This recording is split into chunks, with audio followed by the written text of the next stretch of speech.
Although in Alice in Borderland Season 3 there is only a single Joker card symbolizing the game arena, instead of categorizing games by playing cards like in previous seasons, based on the games that appeared, we can still classify them by card suits and values according to their characteristics. Let's see if this matches your own thoughts.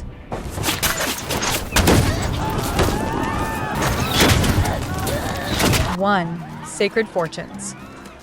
This game is based on the manga, where it was classified as the Three of Clubs. The rules seem simple. Each player draws a fortune slip and must correctly answer the question on it to avoid disastrous consequences. The reason this game falls under clubs rather than diamonds is that the questions go far beyond ordinary knowledge, and in order to survive, players must cooperate with each other.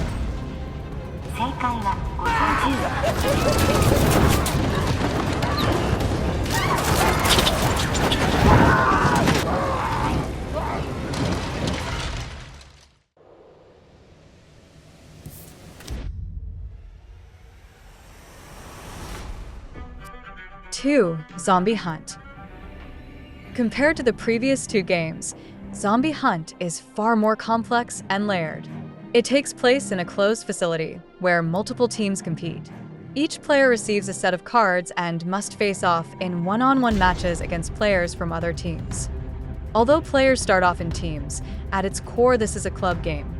That's because it is possible for everyone to survive if all players turn into zombies by the end of the game. The rules and cards manipulate players' fears, making them constantly worried they might be killed. In terms of difficulty, it could be considered equal to the Seven of Hearts from Season 1. レイ、お前実はゾンビじゃないだろ。人を盾にするのはやめて。自分のことは考えた方がいい。 3. Laser Game. There's little need for explanation. This is clearly a spades game, as it is purely physical.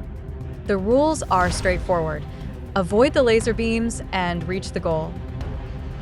But one slip-up means instant death. Difficulty level, 3 of spades.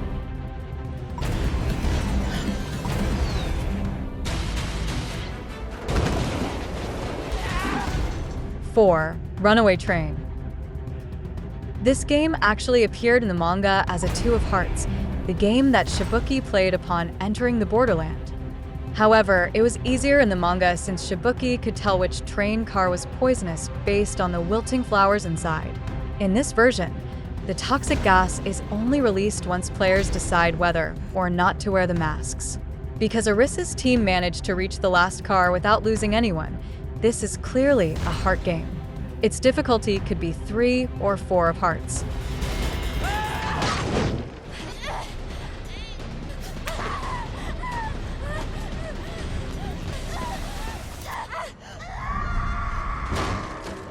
5. Tokyo Bingo Tower. At first glance, it looks like a spades game, but in reality it's a clubs game because everyone must work together to solve the bingo puzzle rather than acting individually.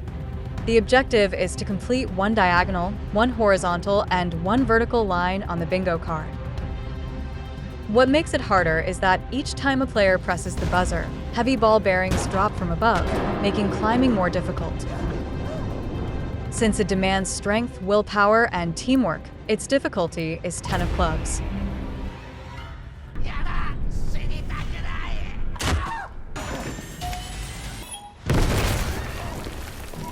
6. Kick the can.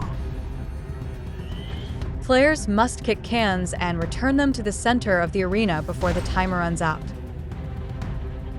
Each player who succeeds advances to the next round. It's essentially an individual endurance challenge, where the last surviving player brings back the can. Although players cooperated by passing the can around to reset the timer, this was the game where Arisu's team suffered the most casualties. Difficulty, 7 of spades, the same as the 7 of spades game in Season 2.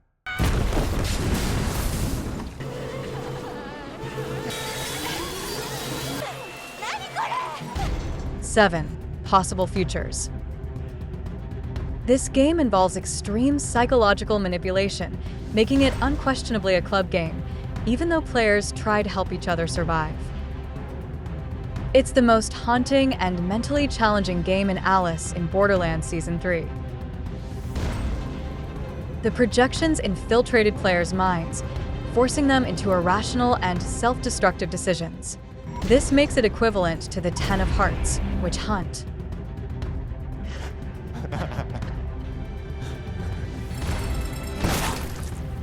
What do you think about the games in Season 3? How would you rate their difficulty?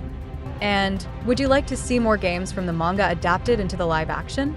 Let us know in the comments and stay tuned for Season 4.